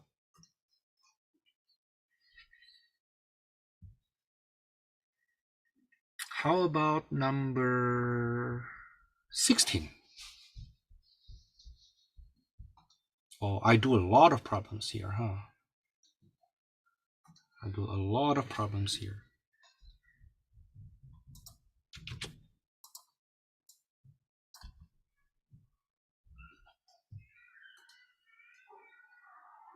Now, the thing is, I don't know if the limit exists or not, so let's do some scratch work. Okay, so x squared sine squared y over x squared plus 2y squared. This is less than equals to x squared, right, on the denominator. But this is equals to sine squared y, which converges to 0 as y goes to 0. Oh, then that's basically it. That's what we need to show. Solution: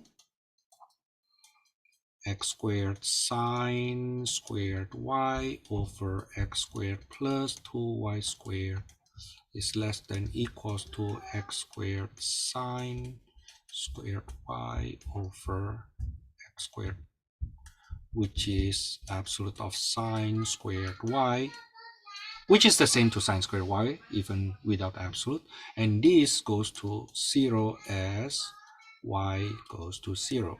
So we are able to squeeze it, and therefore the limit is 0.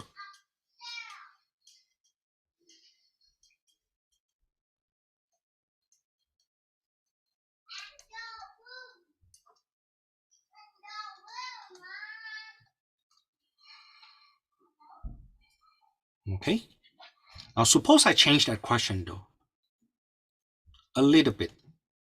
Notice that limit xy going to 0, 0 of x sine y over x squared plus 2y squared. Does the limit still exist? I don't know. Let's try to squeeze it. Okay. Teaching this kind of courses enable me to now say that one way to know if this person satisfies the quality of the quality that you want, what you do is actually put that person under such kind of test, right? If this function converges to 0, then we must be able to squeeze it down to 0. Otherwise, we must be able to see when will that squeezing fail.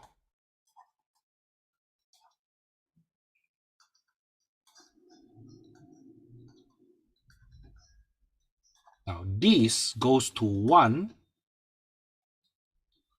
when y equals to x, right? I hope you remember sine x over x converges to 1 as x goes to 0, right? Okay, maybe the way you learn it in Calc 1 actually looks like this. Limit x goes to 0 of sine x over x is equals to 1. Now that gives us the idea, oh, okay, then if I go along one of the axes, solution, along x-axis, which means the y equals to 0, that limit xy going to 0, 0 of x sine y over x squared plus 2y squared along x-axis will be limit x comma 0 going to 0, 0 of x sine 0 over x squared plus 2 times 0 squared. That is limit x going to 0 of 0 over x squared, which is limit x going to 0 of 0, which is 0. However, when we go along x equals to y,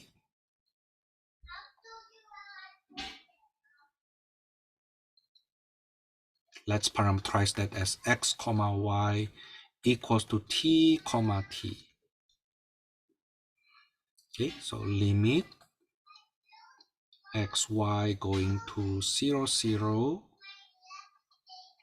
of x sine y over x squared plus 2y squared along y equals to x, then I will get limit xy,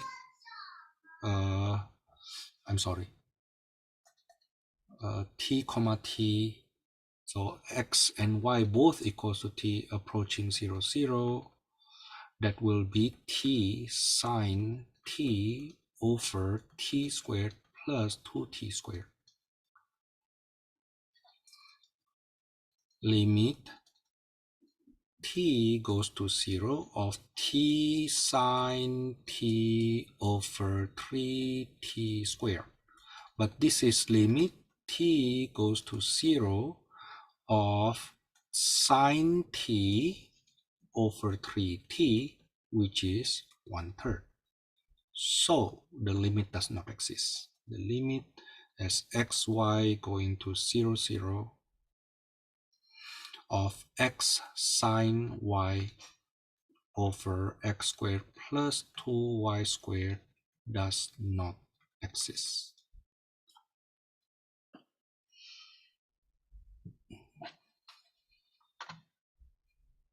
Let me do one more problem. And yeah,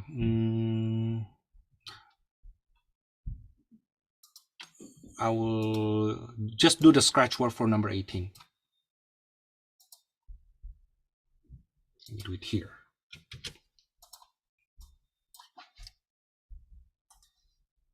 Again, the key step is try to squeeze it. Okay, it's just a scratch work. The details you do it yourself. Okay, but the purpose is when I try to squeeze it,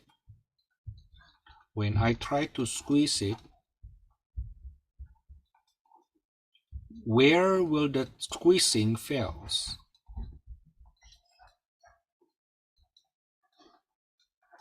This will go to 1 when x equals to y to the 4th. So use this path here, t to the 4th comma t.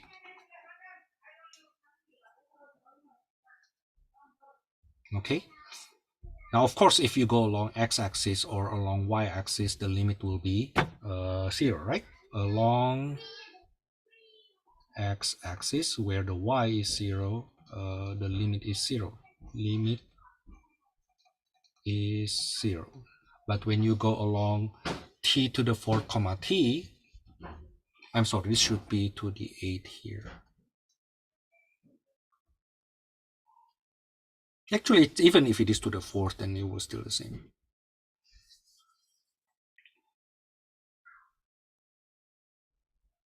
Okay, if I use t to the 4 comma t, you will see the limit is I think 1/2.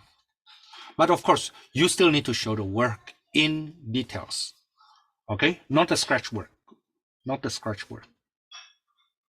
Now, let's go on in the last couple minutes. Go on with what happened if the function is a function of 3 variables.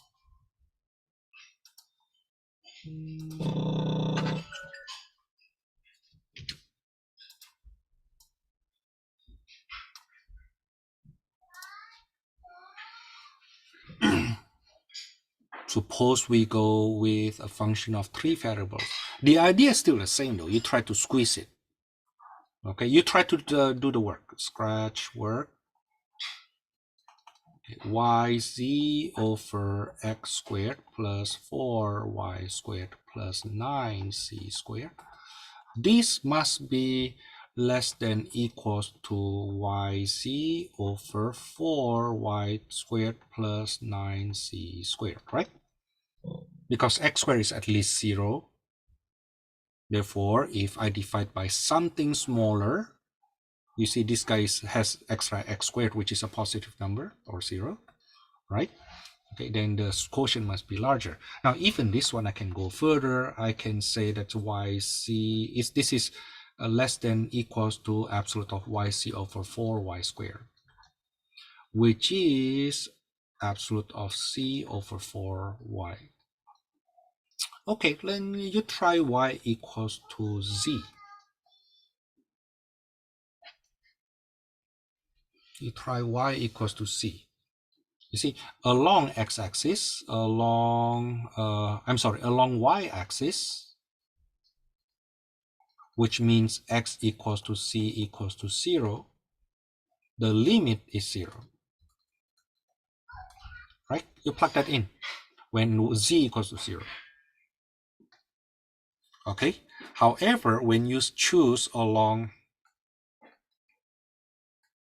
y equals to c and the x already 0, you basically parameterize that using x, y, z equals to 0, t, comma t.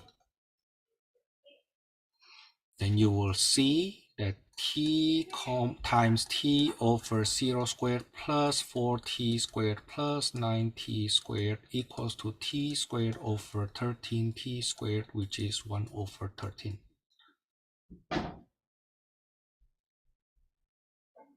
Right? Again, this is just a scratch work. Now, what I want you to do, practice the writing at home. Practice the writing at home. How do you show that formally? Okay?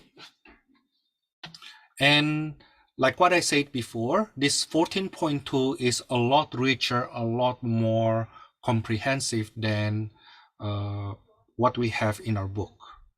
Okay, I mean, you can use questions in our book and then easily get the answers, but it's actually more complicated than that, though. I can easily find questions that our textbook does not cover, but is well within this topic of limits for multivariable functions.